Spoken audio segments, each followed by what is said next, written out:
Buenas, mi nombre es Nicole y hoy tenemos un nuevo episodio de Nick West Podcast, en donde la cultura nos conecta, el arte se manifiesta y la historia nos educa.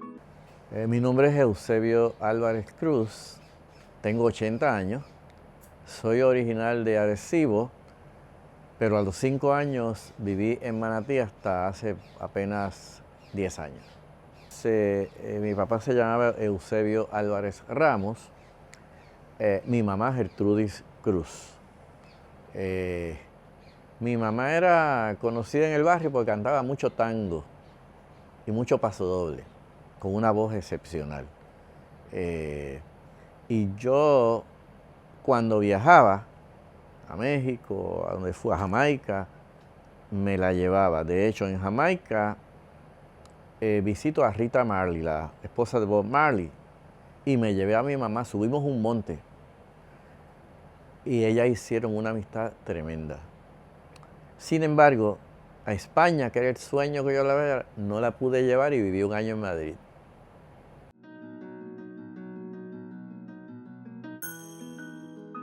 Comienzo mis estudios después de escuela superior en Manatí, etcétera, todos los grados básicos. Entro a el Puerto Rico Junior College, que posteriormente se convierte en la, qué sé yo qué, Ana G. Méndez. Y de ahí paso a la UPI, porque yo cantaba. Yo no sé si malo o bueno, pero cantaba. Y cantaba en un coro en Manatí, era barítono. Yo no sabía que era un buen barítono y cuando llego a la Universidad de Puerto Rico, en la audición, entré como barítono en el coro de la Universidad de Puerto Rico, cuando lo dirigía Augusto Rodríguez, un gran director.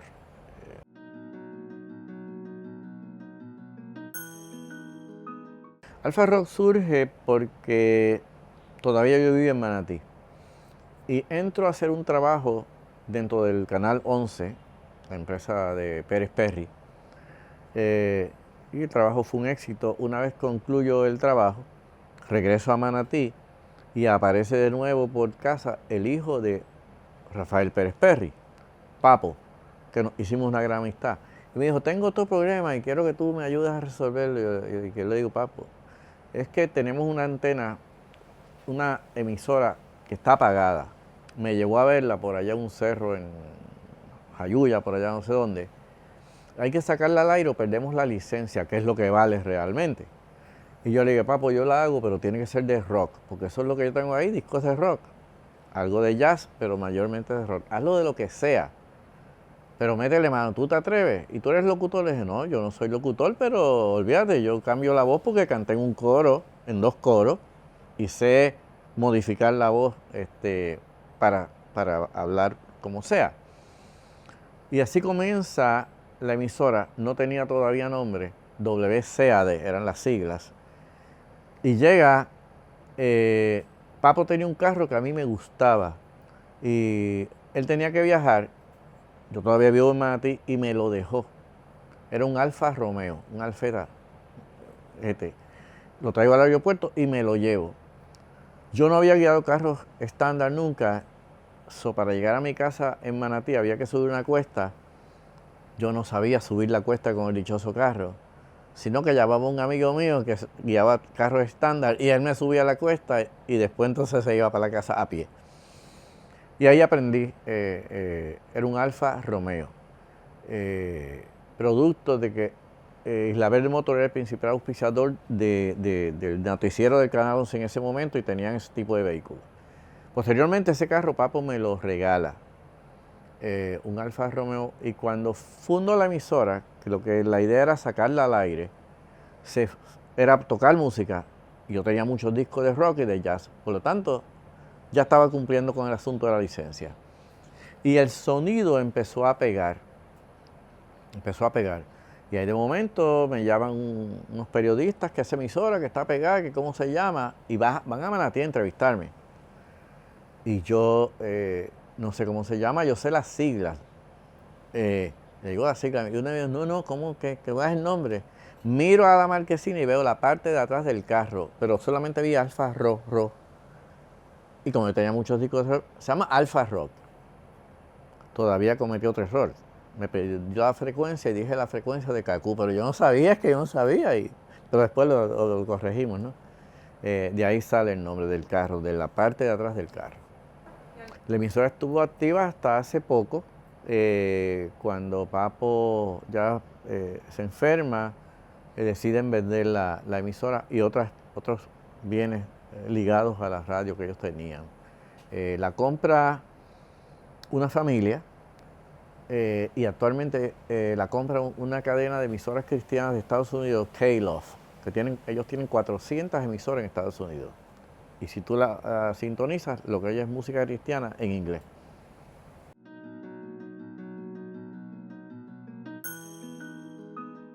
Fíjate, es una buena pregunta. No. Conozco a Fernando Gallardo. Él era dueño de Stereo Warehouse, la tienda que estaba en el condado. Él debe saber. Él empieza a traer grupos. Ya había otros productores, habían traído grupos, pero él coge bien en serio. Y un día me visita a la oficina y me dice, mira, yo quiero empezar a traer grupos, pero tú tienes que ayudarme, vamos a tocar música de los grupos. Y yo dije, no, perfecto. Y ahí empieza él a traer grupos a Puerto Rico. Yo no recuerdo cuál fue el primero que trajo, si fue los Day Clark Five, un grupo de Inglaterra. Y ahí yo empiezo a aprender sobre producción de espectáculos y luego yo también comienzo en ese campo.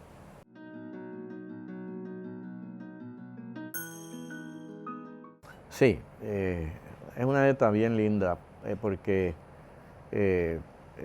recuerda que Rey era ciego, ¿eh? Era ciego, pero hablar con él era como si estuvieras hablando con una persona vidente total. El Rey podía describir de cómo te sentabas y cómo cruzabas las piernas. No me preguntes cómo lo hacía, pero lo hacía. Y yo llegué a estar solo con él. Y entonces Rey, hay una anécdota bien interesante, él quería conocer a una persona en Puerto Rico. Y yo dije, Richard quiere conocer a una persona en Puerto Rico. ¿Está bien? Y yo tenía mucho trabajo y al fin me logro sentar con él. ¿Quién es la persona que tú quieres conocer en Puerto Rico? Él quería conocer a Roberto Roena. Le decía Rob Rona. Y ahí ya empezamos a decir el nombre. Y le dije, ¿toca percusión? Sí. Sí. Y entonces yo llego hasta Roberto Roena a través de otra persona. Yo no conocía a Roberto. Roberto no lo creía. Y al fin lo consigo y lo llevo y se sentó con Ray Charles. Tuvimos 3 horas hablando. Ray Charles le describía hasta cómo él se sentaba para tocar las congas y la percusión. Era impresionante. Roberto lloraba como un nene. Que Ray Charles, que ya era una superestrella, ¿no?, te dijera eso, él quería conocer a Roberto Roena y lo conoció y estuvimos hablando casi 4 horas.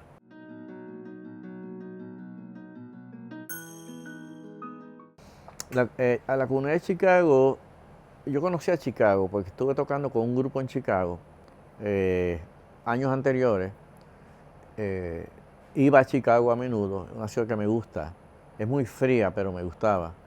Yo iba en verano mayormente. Llego a través de Luis Rosa, un amigo que me habla del desfile boricua que hacen en Chicago y qué sé yo qué. Y yo quiero que me recomiende el grupo que yo lleve. Y ahí llevé el primer grupo a ese evento, que es un evento inmenso, multitudinario. Y yo no recuerdo con quién fue el primer grupo. Y después de eso, por los años, he llevado grupos para esa actividad que se hace en Division Avenue, que es el área donde viven los puertorriqueños. Es una parada inmensa y se lleva mucho talento de Puerto Rico. Con Luis Rosa, que fue preso político. Mira qué cosa.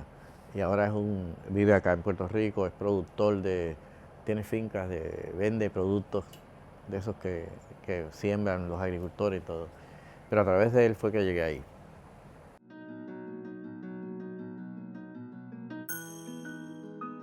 Interesante. Yo tenía muchas inseguridades en mi vida, como todo el mundo. Entonces yo dije, contra, yo serviré para algo. Y estudiaba en la universidad. Y me dio con que yo no servía para nada. Y mi mamá era una mujer de esas que tenía 4º grado, pero era un genio. No pienses así pensamos todos en un momento dado de la vida y que eso que yo. Entonces yo voy a averiguar si yo sirvo para algo y empecé a coger los exámenes. Esta es de la época de exámenes, que salían propuestas de examen en los periódicos. inspector de seguridad inspector de aquello, qué sé yo qué. Y yo metí embuste y decía que sí, que tenía los requisitos. Y empecé a coger cuánto examen había. No cogí de ama de casa porque no sabía fregar bien. Si no lo hubiera cogido también. Y empecé a coger exámenes. Cogí como 32 exámenes y pasé por lo menos como 16 o 17. Y dije yo mismo, ¿contra yo sirvo para algo? Pues sí, yo cogí exámenes que yo no sabía ni lo que era. Pero cogí uno que era inspector de seguridad 1. Yo no sabía ni lo que era la palabra seguridad, porque la palabra seguridad en español es una sola, pero en inglés es safety una y security otra, son totalmente separadas. Y era de safety.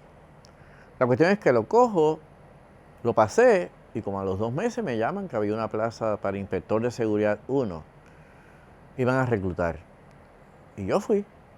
Y en esa primera me reclutaron como inspector de seguridad 1 en lo que se llamaba el negociado de prevención de accidentes del trabajo de Puerto Rico. Un título de una película casi. Y ahí entro como inspector 1. Ahí aprendo el mundo de la seguridad ocupacional, no de la seguridad security. Hasta que entro al mundo de OSHA cuando surge OSHA. Y entramos 5 puertorriqueños en la primera clase graduanda de OSHA. 4 eran ingenieros, pero yo no. O sea, yo puedo cantar la canción esa, yo no soy médico, ni abogado y tampoco ingeniero, pero tengo un swing.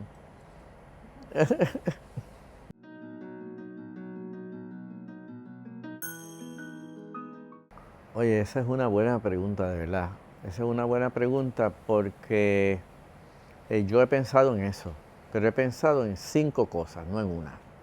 ¿Ves? Me gustaría alguna vez trabajar con niños huérfanos, de padre y de madre, en alguna institución, porque yo aprendí mucho, demasiado de mi mamá. O sea, yo aprendí casi de mi mamá lo que aprendí en universidades. Una señora que tenía 4º o 5º grado. Y yo, ese tipo de juventud, niños jóvenes, bastante jóvenes, los miro mucho, hablo con algunos. Fui consejero en un programa de adicción a drogas, en 2 programas, en Teen Challenge y en uno que había en Vega Baja, como yo vivo en Manatí, uno. Y ahí conocí el mundo de los muchachos que son adictos a drogas. Pero para llegar a ese mundo, primero hay que ser un joven bastante desorientado, bastante desconfiado, quizás viendo un mundo que no es. Esa fase me gusta mucho, cómo orientar a la juventud que está desarrollándose, que obviamente es muy distinta a la mía, pero...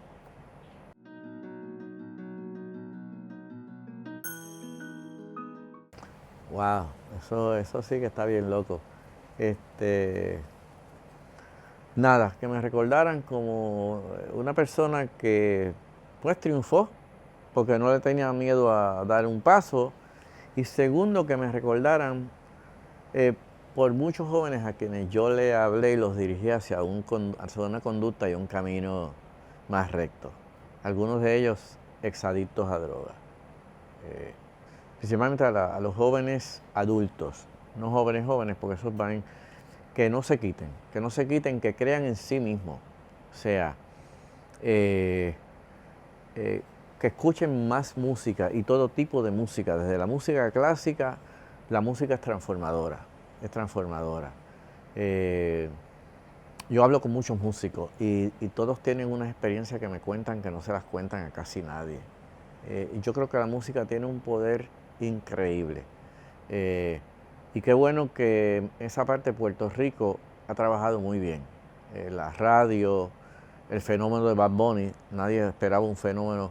Porque, pues, tú sabes, hay fenómenos en el mundo de todo tipo, pero que un muchacho del barrio Almirante Sur de Vega Baja, yo iba ahí a robar acerola, a ese barrio.